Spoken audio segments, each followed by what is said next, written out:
हमारा नमस्कार और good evening. Welcome back after the T session. उम्मीद करती हूँ कि जितनी सार्थक आज दिन भर की हमारी चर्चा राजस्थान नवनिर्माण मंच की रही है, अब उस सार्थक चर्चा को अपने अंजाम तक पहुंचाने के लिए महिला एवं बाल विकास मुद्दे पर फाइनल चर्चा कर सरकार की राय रखने के लिए हमारे बीच मौजूद हैं खुद माननीय मंत्री टीकाराम जूली जी। एक बार मैं चाहूंगी कि पहले तो जोरदार तालियों से उनका स्वागत करें। काफी इंतजार भी किया आप सबने, आप सबका भी बहुत बहुत शुक्रिया। और क्योंकि मंत्री जी यहाँ पर हैं, तो सबसे पहले मैं अपने सहयोगी अनुराग से रिक्वेस्ट करूंगी कि वो मंच पर आएं और हार्दिक स्वागत करें, अभिनंदन करें माननीय मंत्री जी का।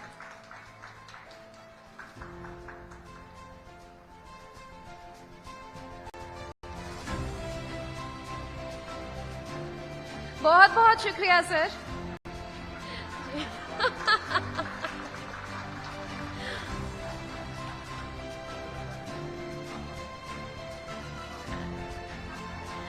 तो ये अनुराग का भी सौभाग्य है और आपका बड़प्पन है कि उनका कहना है ये मेरा घर है और आप लोग यहाँ आए हैं दिल्ली एनसीआर से, तो आपका भी हम स्वागत कर रहे हैं। दिल गदगद हो जाता है जब ऐसे बड़े पद पर विराजमान माननीय मंत्री जी इतना डाउन टू अर्थ नजर आए।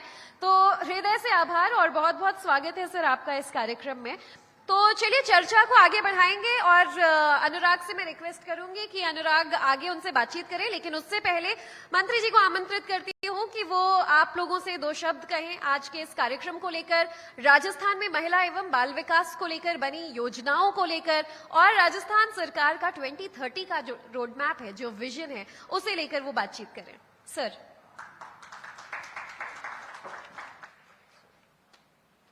Thank you madam.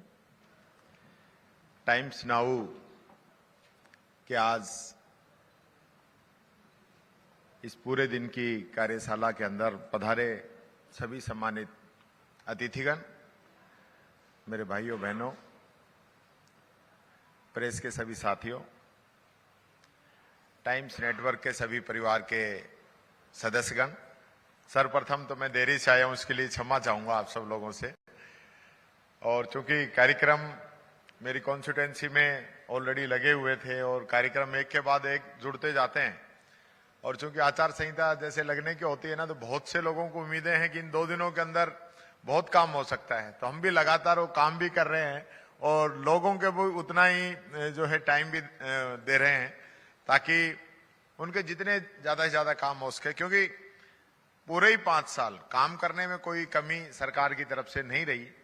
और जैसे कि अशोक गहलोत जी का एक स्लोगन उन्होंने कहा था कि आप लोग मांगते मांगते थक जाओगे, मैं देता देता नहीं थकूंगा। पर हमने भी एक बात कह दी कि साहब आप भी देते देते नहीं थकोगे तो हम भी मांगते मांगते नहीं थकेंगे। और हम आज तक भी मांग ही रहे ना कुछ ना कुछ इलाके के लिए, क्षेत्र के विकास के लिए। और अभी मैं कह रहा था कि कई चीजों के लिए चैलेंज कर सकते हैं हम लोग कि 75 वर्षों में जो काम हुआ बनाम 5 वर्षों के अंदर जो काम हुआ, और ऐसे ऐसे ऐतिहासिक काम इन 5 वर्षों में हुए हैं। अगर हम बात करें महिलाओं की, तो पहली बार इंदिरा शक्ति करके 1000 करोड़ रुपए की मदद राजस्थान सरकार से हमारी महिलाओं के लिए हम लोग कर रहे हैं। राजीव के माध्यम से उनको सक्षम बनाने के लिए, उनको रोजगार उपलब्ध कराने के लिए हम सरकार की तरफ से पूरी मदद उनकी कर रहे हैं। पहली बार उड़ान योजना के तहत सैनिटरी पैड, नैपकिन जो महिलाओं के लिए हम प्रोवाइड करा रहे हैं।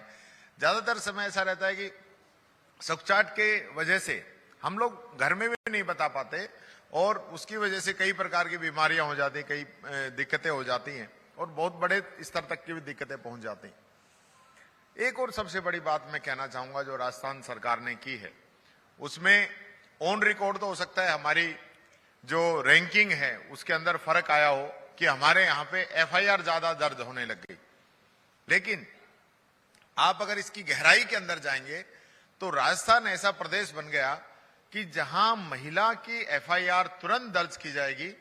महिला कहीं से भी एफआईआर दर्ज करा सकती है, एसपी ऑफिस से भी दर्ज करा पाएगी, और पूरी एक महिलाओं के लिए महिला स्पेशल सेल जो कि एडिशनल एसपी तक के स्तर की एक सुरक्षा उसके लिए अलग थाना हो गया, उसके लिए अलग एसएचओ हो गया, अलग डीएसपी है, अलग एडिशनल एसपी है। वो पूरा सेटअप भी सरकार ने किया है। और यही कारण है कि हमारी एफआईआर भले ही बढ़ी हो, लेकिन हमारा जांच करने का जो समय है वो घट गया और न्याय दिलाने का जो प्रतिशत है वो हमारा बढ़ गया। हमने न्याय में कोई देरी नहीं है। और राजस्थान में मैं ये चीज कहना चाहूंगा कि और स्टेट के क्या हालात हैं मैं नहीं जाता। उनकी एफआईआर दर्ज नहीं होती, उनकी डेड बॉडी तक परिजनों को नहीं मिलती, लाश तक परिजनों को नहीं दी है, ऐसे ऐसे केस सामने आए हैं।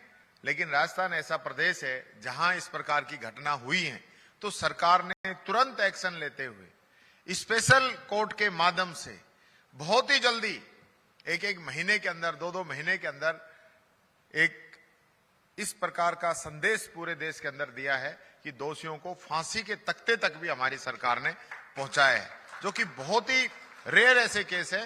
फास्ट ट्रैक के माध्यम से हमने काम किया है। तो मैं ये कहना चाहूंगा कि राजस्थान सरकार ने कोई कमी नहीं छोड़ी है। और अब की बार का भी जो विजन है, जैसे आज हम बात कर रहे हैं महिला एवं बाल विकास की, तो बच्चों के लिए भी आज विद्यालय के अंदर बच्चे जाते हैं तो जाते ही बच्चों को ड्रेस है, उनको दूध है, उनको भोजन है, उनकी अच्छी एजुकेशन है। इंग्लिश मीडियम के स्कूल सरकार खोल रही है, अनुप्रति कोचिंग उनको दे रही है। अंबेडकर डीबीटी वाउचर के माध्यम से वो शहर में रह के पढ़ाई कर सकते हैं। अलग अलग प्रकार के सावित्रीबाई फूले हॉस्टल हम खोल के हमारी बच्चियों को अच्छी एजुकेशन हम उपलब्ध करा रहे हैं।